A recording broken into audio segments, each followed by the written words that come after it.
Draft સાથે builder લોબીમાં એવો ફફડાટ ફેલાવશે કે લોકો જંત્રી વધારા સાથે મોંઘા ઘર ખરીદી પણ શકશે કે નહીં। ત્યારે વધતી જંત્રીથી મંદીના ભણકારા સાફ સાફ સંભળાઈ રહ્યા છે।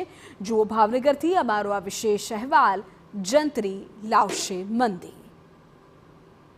જંત્રી દરના વધારાની વાતને લઈને જમીન મકાનના વેપાર પર તેની વિપરીત અસર જોવા મળી રહી છે।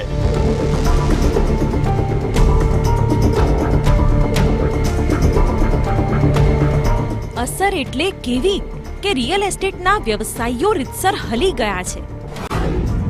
ભાવનગરમાં જમીન, મકાન, ફ્લેટ, દુકાનોના વેચાણમાં ઓટ, ખરીદદાર ઘટી રહ્યા છે। નવા પ્રોજેક્ટ ચાલુ કરવા કે કેમ એ અસમંજસ છે। ચાલુ પ્રોજેક્ટમાં પણ વેચાણની ફિકર। બિલ્ડરોની નવા પ્રોજેક્ટ માટેની તો ઈચ્છા શક્તિ જ મરી પરવારી છે, કારણ કે બાંધકામ સંબંધિત જે કામકાજ છે તે પણ મોંઘા થયા છે। અને જ્યારે મિલકત વેચવા જાય ત્યારે શું સ્થિતિ થાય એ પણ જાણો। તો એમાં ડેવલપર છે એ 10,000 મીટરના એફપીનો દસ્તાવેજ કરે અને પછી રેરા લઈ અને ડેવલપમેન્ટ કરે તો એમાંથી 35% જમીન તો ઓલરેડી છે રોડ, રસ્તા અને કોમન પ્લોટમાં જતી રહેવાની છે। તો એ રકમ છે એનો દસ્તાવેજ જ્યારે છે 65% જમીન છે એ સેલેબલ નીકળે તો એના દસ્તાવેજ છે એ જંત્રીની કિંમતે ખરીદી હોય અને આ 35% જમીન વહી જાય તો ઓટોમેટિક છે એ 1.5 જંત્રીના ભાવે વેચાણ દસ્તાવેજો કરવા પડશે। ઘરનું ઘર કે કોમર્શિયલ પ્રોપર્ટી લેવાનું પ્લાનિંગ કરતા લોકો ફિકર કરી લો તમારા બજેટની, કારણ કે જંત્રી વધતા આ બધું ભારણ અલ્ટિમેટલી ખરીદદાર પર આવશે।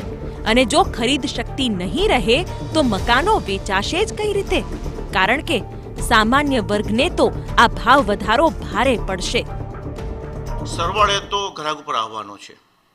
જે ગ્રાહક આજે જે મકાન લઈ શકતો હશે એને આવતા સમયમાં આ જંત્રી વધારાથી 25થી 40% જેવો ભાવ વધારો ભોગવવાનો વારો આવી શકે એવું લાગી રહ્યું છે અમને। આટલો ભાવ વધારો આવવાથી નવું બાંધકામ નહીં થાય। જ્યાં સુધી આ ભાવ વધારો સસ્ટેઇન નહીં થાય, આ ભાવ વધારા સુધી ગ્રાહક પહોંચશે નહીં, ત્યાં સુધી નવું બાંધકામ બંધ થઈ જશે, આખી ઇન્ડસ્ટ્રી ઠપ થઈ જશે। બીજી તરફ મિલકત ખરીદનારને ઇન્કમટેક્સથી લઈને જીએસટી સુધીના અનેક પ્રશ્નોનો સામનો કરવો પડે એવું પણ બની શકે। સાથે જ ગ્રામ્ય વિસ્તારની જમીનોની મૂળ કિંમત કરતાં જંત્રી દર 10 ગણા થયા છે, જેના કારણે ખેડૂતોને પણ મોટા નુકસાનની ભીતિ છે।